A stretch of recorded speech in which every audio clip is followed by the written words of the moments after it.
Welcome, fellow Lions fans. This is the medical edition of the Detroit Lions podcast. I'm Dr. Jimmy Liao, University of Michigan Medical School grad, board certified in family medicine. Today is August the 3rd, and the Lions have wrapped up about a week and a half of training camp. We're so close to Lions football. That first preseason game is still exciting, even though none of the stars play anymore. There's been a lot of news from the medical front since camp started, both good and bad. So this episode, I'm going to do a good news, bad news breakdown, which includes players like Badgley, Cominsky, Mahogany, Decker, Onwuzurike, Hooker, and more.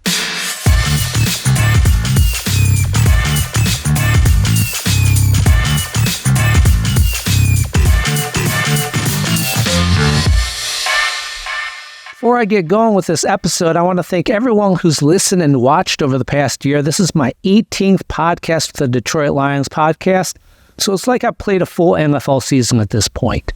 I especially appreciate the nice feedback on Twitter as well as the YouTube comments.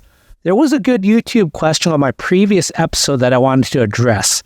@SlewSharkND asked, is there a concern about Coach Campbell needing spinal fusion surgery from carrying his enormous testicles in a wheelbarrow?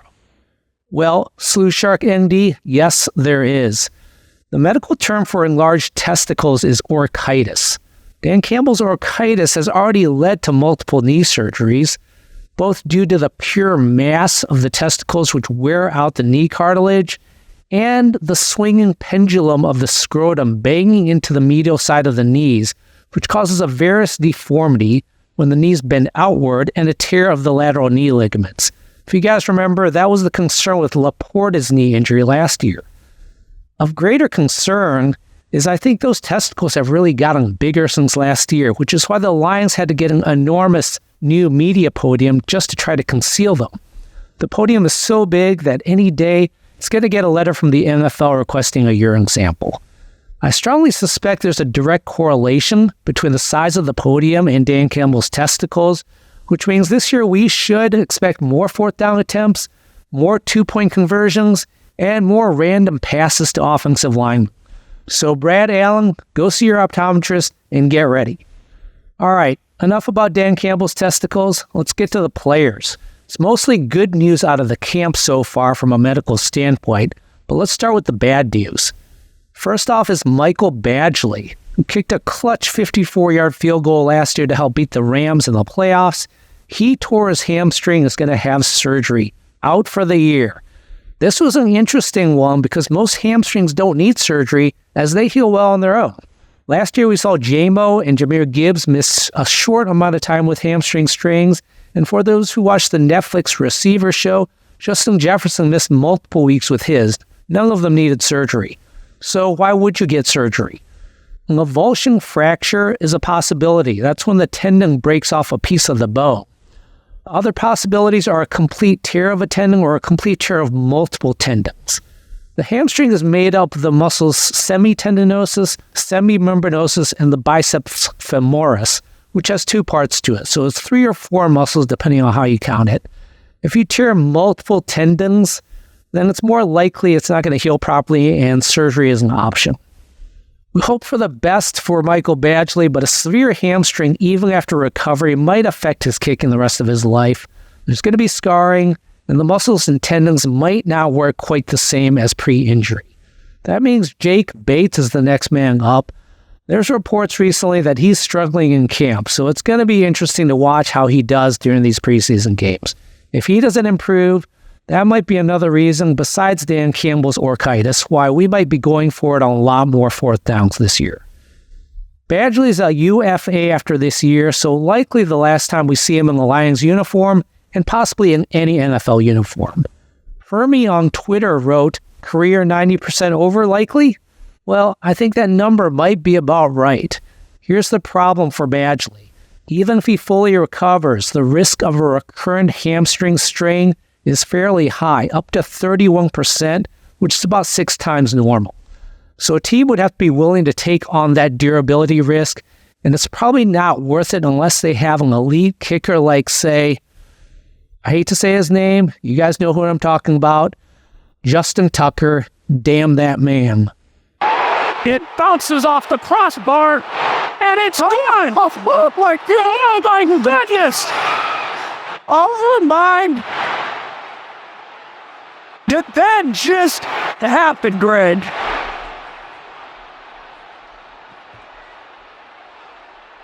What a kick! The next player on the bad news list is a guy who's also getting surgery for an injury that typically doesn't need surgery. That's John Cominsky, who tore his MCL on July the 30th. Reportedly, he's having surgery with a 5 to 6 month recovery. 5 months would put him all the way into January, and that's a long time for an MCL. The vast majority of MCLs do not require surgery, even complete tears, which are grade 3. They usually heal within 2 to 8 weeks, depending on severity. Ali McNeil, remember, was back in about 4 weeks after his MCL last year. Surgery suggests there's something a bit more complicated that would prevent healing, such as a distal tear, which doesn't heal as well as a proximal tear, or an avulsion fracture, or an entrapment of the ligament. Another reason for surgery is if there are multiple knee ligaments damaged, but the public report was just an isolated MCL. It's interesting to see that the Lions did not put him immediately on IR, which would have ended his season. Sounds like they like Cominsky enough that they're considering having him make the 53-man roster before IRing him, which would allow him to return later this season. That's an interesting strategy for a 5 to 6 month injury. So unless that's an overly cautious estimate, I think the Lions might reconsider that strategy as cut time gets closer. If they do end up putting him on the final roster despite a 5-month timeline, that means they really like Cominsky, and they're also putting a huge emphasis on playoff performance this year. Next up, we have a player who hasn't even made an appearance in camp yet. That's our favorite rumored leg length discrepancy player. Christian Mahogany, our 6th-round pick, has been out with a mystery illness since camp started. Now there's another medical rumor about a possible diagnosis, which I'm not sure I can disclose, but if the rumor is accurate, it's not anything concerning long-term, but it is something that sidelines a player for 3 to 4 weeks, possibly even longer if there are any complications. There's just too many medical rumors so far with this guy for my liking. At this point, I'm not even sure he's alive, or if he even existed at all, so hopefully we see some proof of life of Christian Mahogany soon. All right, that's it for the bad news, so let's get to the good news out of camp. Let's start with the PUP and NFI list, which ended up being very good news. 8 guys started on the list, which was a little bit concerning, but all came off immediately except for DJ Reader, and that was nothing unexpected. Reader had a quad tendon tear December 16th last year. As I discussed in the last episode, fully expected he'd be on PUP during training camp, possibly even into the season. That quad tendon recovery was always going to push towards the start of the season, so slowly working him in is totally fine. Briar Gallahue on Twitter heard a rumor that Reader won't be ready till the trade deadline. It would not surprise me at all if this were true. Reliability and durability after a quad tendon tear is highly questionable, so the more he plays during the regular season, the less likely he's going to play in the playoffs, and our goal this year is to not to make the playoffs, but to win the playoffs. The other guys on PUP NFI, Branch with a left foot or ankle surgery earlier in the year. It took him over a 1 week before being a full go at practice, but now it looks like he's fine. Marcus Davenport had a left high ankle sprain in October of last year with tightrope surgery. Looks like he's fine now. Other guys with no medical issues being on the list were Gio Manu, Carlton Davis, Amik Robertson, Traquan Smith, and Donovan Peoples-Jones. What's also interesting and positive about the PUP NFI list is all the guys with recent medical issues that never even went on the list. Kirby Joseph had hip surgery this offseason. Emmanuel Mosley had an ACL in October of last year. Remember last year he wasn't ready at the start of the season. His recovery was delayed due to a hamstring issue as well as a knee cleanup. This year he's ready to go. Ennis Rakestraw had core muscle surgery after his college season. With core muscle injuries, it's not always clear what's causing the pain, so sometimes surgery doesn't correct the issue. He's looked great in camp, though, which is a very good sign that the surgery was successful and he's good to go. We took a little bit of medical risk drafting him, but so far the early signs are positive. Kevin Zeitler missed minicamp with a knee ankle. Khalil Dorsey hurt his ankle in minicamp. Khalif Raymond had a right knee injury, possible PCL, missed all the playoffs with that. Zonovan Knight had a left shoulder in Week 5, which ended his season. Derek Barnes left the 49ers playoff game with a right knee hyperextension. None of those guys started on PUP or NFI, so great news there.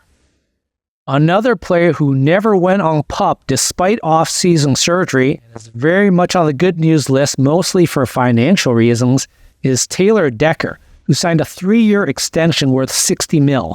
So now he's signed with us for the next 4 years.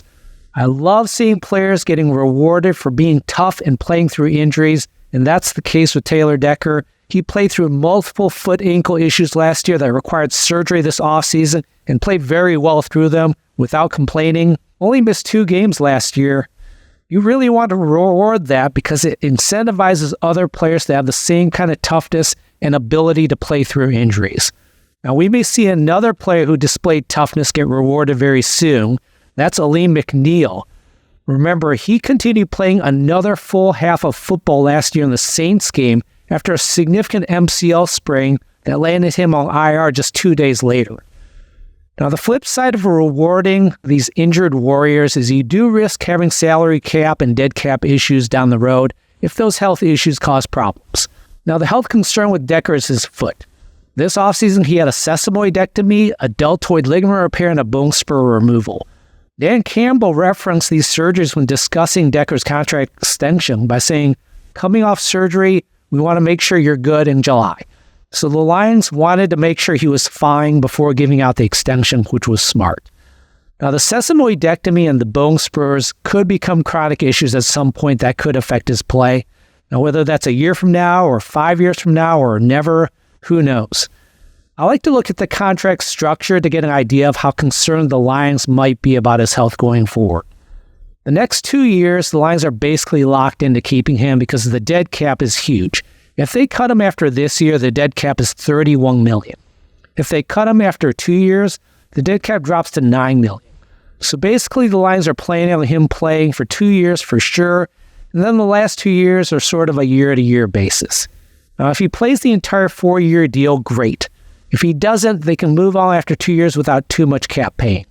I like this contract structure from the Lions for a player who's entering the season at 31 years old who may have chronic foot problems. The next guy on the good news list also has a chronic medical issue, but everything is looking very positive coming out of camp, and that's Levi Onwuzurike. Great reports out of camp from Dan Campbell, who's saying he's one of the best defensive linemen. He's running with the ones. Levi's already beaten long odds with this L5-S1 fusion, playing 13 games last year. For full details of that, check out my last episode where I went into a deep dive into Levi and his spinal fusion. He might only be the second player to ever come back from that kind of surgery. So this is a great story, a trailblazing story. He's entering the 4th and final year of his rookie deal at 26 years old, so I can't wait to see how this all plays out this year. Now let's wrap this up with some other medical tidbits coming out of camp. Jamir Gibbs has been somewhat limited this offseason and so far in camp. Dan Campbell mentioned he was hurt in the spring, but no details. Not sure what his issue is, but that's something to keep an eye on just in case there's an aggravation during camp. He's been out there recently doing drills at full speed though, so it doesn't seem like much of a concern. There's even a friendly offer made by Amon-Ra who says that if Gibbs gets 1,000 yards, both rushing and receiving, he's going to buy him anything he wants. Gibbs says, I'm going to break his bank and I might get a house. So Gibbs is sounding very confident, and I'm looking forward to seeing Gibbs getting a brand new house, a new car, or a private jet this year. One of our other running backs also had a medical issue during camp. That's Sione Vaki. He had a shoulder injury, which is a big deal for a running back, as that shoulder has to take collisions on almost every run. We saw DeAndre Swift hampered by a left shoulder his entire final season with the Lions. We saw Zonovan Knight hurt his left shoulder in Game 5 last year and missed the rest of the season. Fortunately, Vaki returned to practice the next day and looks like he's fine. Staying in the offensive backfield, we found out Hendon Hooker dislocated the 4th finger on his throwing hand back in OTAs in May. Good news was that it wasn't broken, which could have meant a longer, complicated recovery. Now, finger dislocations, they're usually 3 to 6 week recoveries, depending on which joint is dislocated, as well as which direction it's dislocated. He seems to be throwing fine in camp, so I don't anticipate any short-term or long-term concerns there. All right, that's it for today. The Lions are heading to New Jersey for joints with the Giants. First preseason game is this Thursday. I remember going to watch the Lions play the Giants 2 years ago at MetLife. The weather was freezing that day, temperature in the 30s and also super windy. So unlike Dan Campbell, my testicles shrunk quite a bit that day. The Lions dominated the game, winning 31-18. That was really one of the big turning points in this Lions team. If you're going to the game, there's an enormous shopping mall, just a 10-minute walk from the stadium, which is a pretty cool place to go. It's got a big Ferris wheel, an indoor amusement park, a sea life aquarium. It's a really cool place to hang out before and after the game. Thanks for listening. Talk to you next time.